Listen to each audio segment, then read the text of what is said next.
This is Steve at DrumDial, and in this third part of our Timpani overhaul video, I'll finish up our rebuild project and show you how I finished my fiberglass Timpani bowls with a spray-on silver mirror coating.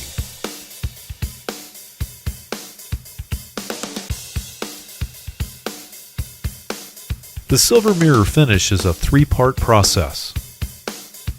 Number 1, we start out with a gloss painted finish. Number 2, spray tin to that surface. The tin gives the silver atoms something to stick to. And then, number 3, spray a 2-part silver solution to the tin surface for a perfect silver mirror. Here are the supplies I'll need to tin the surface. Dissolve 1 gram of stannous chloride in 30 milliliters of muriatic acid. You can find the acid at your local hardware store and the tin chloride at a chemical supply house. Add this tin mixture to 1 liter of distilled water and using a funnel, put that into a spray bottle. Be sure to use plenty of distilled water to wet the surface. I use a pump sprayer like this to make it easy. I use a trigger sprayer to spray on the tin.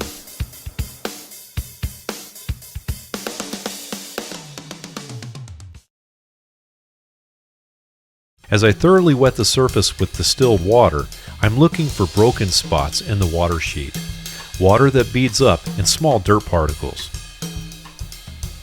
I want a complete unbroken sheet of water over the entire surface of the bowl. Notice that I have a beautiful gloss finish that is completely wet all the way around the bowl. Now continue spraying distilled water on the bowl, checking for beading anywhere on the surface. Next, I immediately start spraying the tin mixture while the surface is still wet. This is a very important step and must be perfect. I want complete coverage. The tin spray will leave a microscopic layer of tin on the surface of the bowl and is next to impossible to remove without scrubbing it off. To get a perfect mirror finish, the super thin surface layer of tin gives the silver atoms something to adhere or stick to. This is how antique mirrors were made back in the day. Now that's a perfect tinned finish. Next, I'll prepare the 2 separate silver solutions. And these are the supplies I'll need to get those ready. Dissolve 1/4 gram of silver oxide in 100 milliliters of ammonia. You'll find this in the cleaning section at your grocery store. Then dilute 50 milliliters of formaldehyde in 1 liter of distilled water. Get the silver oxide and the formaldehyde at a chemical supply house.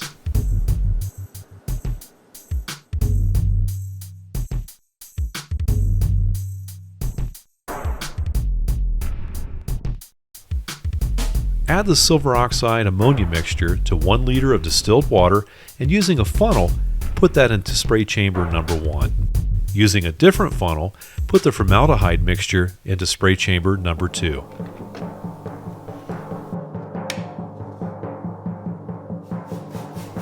After rinsing with distilled water, I use the 2-chamber sprayer to spray on the silver mix and diluted formalin.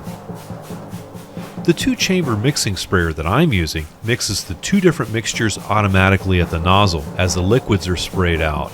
The chambers keep the mixtures separate until they're sprayed out and mixed in the air before settling on the surface.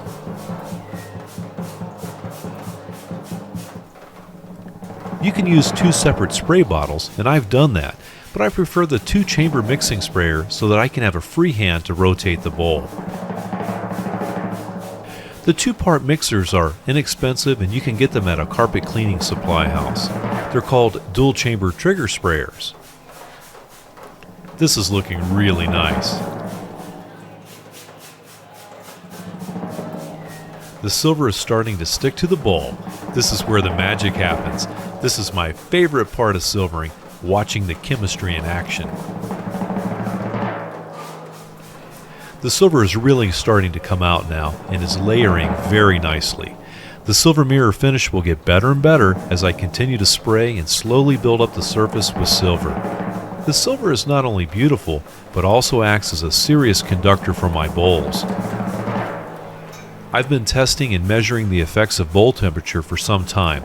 I'm anxious to see how much the silver layer will add to the heat transfer of the black cobalt paint I used as my base coat. This is all finished and came out better than some of the smaller projects that I've done in the past. Thoroughly rinse with distilled water and blow dry with compressed air. As I rinse, I'm looking for imperfections in the surface, and good lighting really helps with this.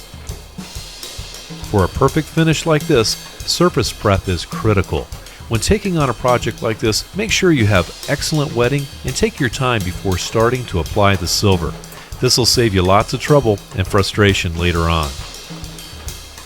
This is perfect and is ready for a protective clear coat or a tinted clear coat like copper, brass, or gold. If you're wondering, why silver coat if you're just going to cover it up? Well, I haven't found a cold copper process yet. With this cold process, you'll never see the copper color without applying the silver mirror first.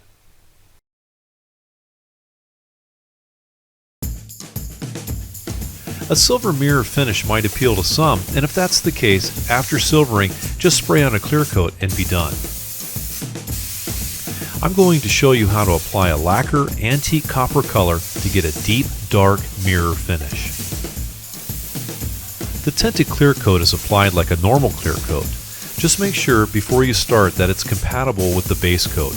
Otherwise, your finish could blister, orange peel, or cause some other type of cracking or wrinkling that could ruin the mirror finish.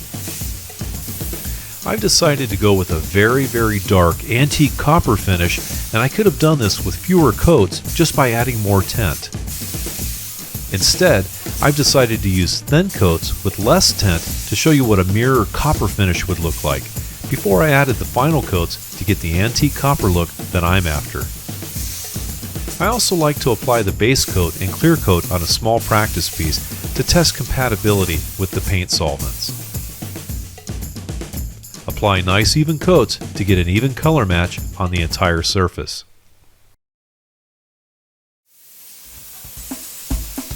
The copper color is coming out nicely, and I'm able to evenly apply it so that I don't have any light spots. Because I have two bowls to finish, I want to make sure that they are the exact same color, so lots of natural light helps. Also, I keep track of the amount of tinted clear coat I use and do some side-by-side comparisons of the bowls.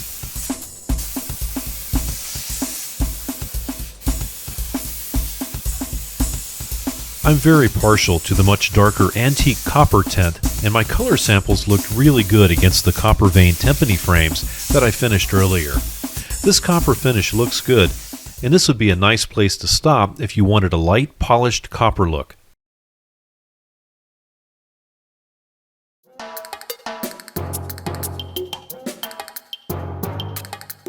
I applied a few more coats, and here are the final results of our antique copper finish. I'm very pleased with the way these drums turned out, and I couldn't be happier with the final color.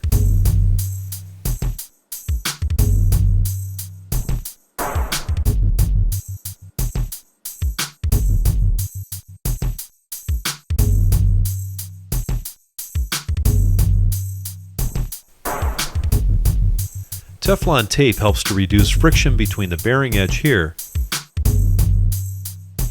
and the inside collar of the drum head. When applied properly, the Teflon tape will be smooth and wrinkle-free without any ripples. Take your time when applying the tape and do a small section at a time.